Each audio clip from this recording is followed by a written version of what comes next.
Hi friends, आपका बहुत बहुत स्वागत है ऑनलाइन स्टडी में। मैं आज आपके लिए एक इंटरेस्टिंग क्वेश्चन लेके आया हूं कि प्रधानमंत्री की नियुक्ति कैसे होती है।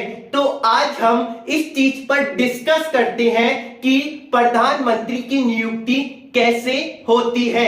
इस क्वेश्चन को ध्यान से देखते हैं क्योंकि यह पेपरों में बहुत मोस्ट क्वेश्चन के रूप में आ जाता है। तो ध्यान देते हैं, संसदीय प्रणाली के बेस्ट मिनिस्टर मॉडल की परंपरा के अनुसार संसदीय प्रणाली, भारत की जो संसद की जो प्रणाली है, भारत के अंदर संसद है, उसकी प्रणाली में क्या है, बेस्ट मिनिस्टर मॉडल, यानी बेस्ट मिनिस्टर मॉडल की जो परंपरा होती है उसके अनुसार क्या किया जाता है, राष्ट्रपति अनुच्छेद 75 के तहत उस व्यक्ति को प्रधानमंत्री नियुक्त करता है जो लोकसभा में बहुमत दल का नेता होता है। यानी कि जो हमारा राष्ट्रपति होता है वह अनुच्छेद, यानी आर्टिकल, इंग्लिश में अनुच्छेद को आर्टिकल कहते हैं, यानी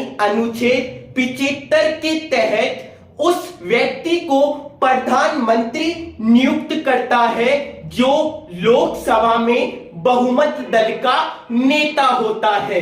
यानी कि लोकसभा, आपने नाम सुना होगा कि संसद के अंदर दो सदन होते हैं, एक होती है राज्यसभा और एक होती है लोकसभा। तो जो लोकसभा में बहुमत दल का नेता होता है वही प्रधानमंत्री के रूप में नियुक्त होता है।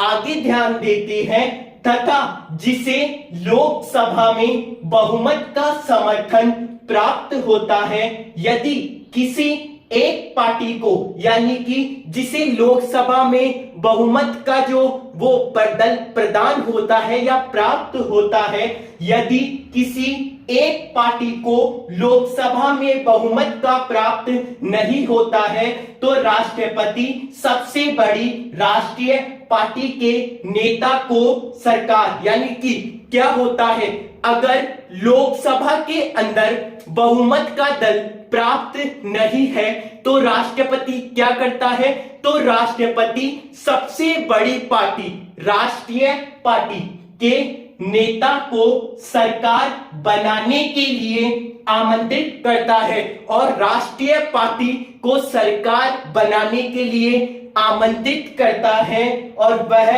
एक निश्चित समय सीमा में उसे बहुमत सिद्ध करने के लिए आदेश देता है। और राष्ट्रपति, जो राष्ट्रीय पार्टी होती है, उसको एक निश्चित समय के अंदर एक बहुमत, यानी एक बहुमत सिद्ध करने का क्या देता है, आदेश देता है। इस प्रकार भारत के प्रधानमंत्री नियुक्त किया जाता है। इसकी पूरी डिटेल यह है।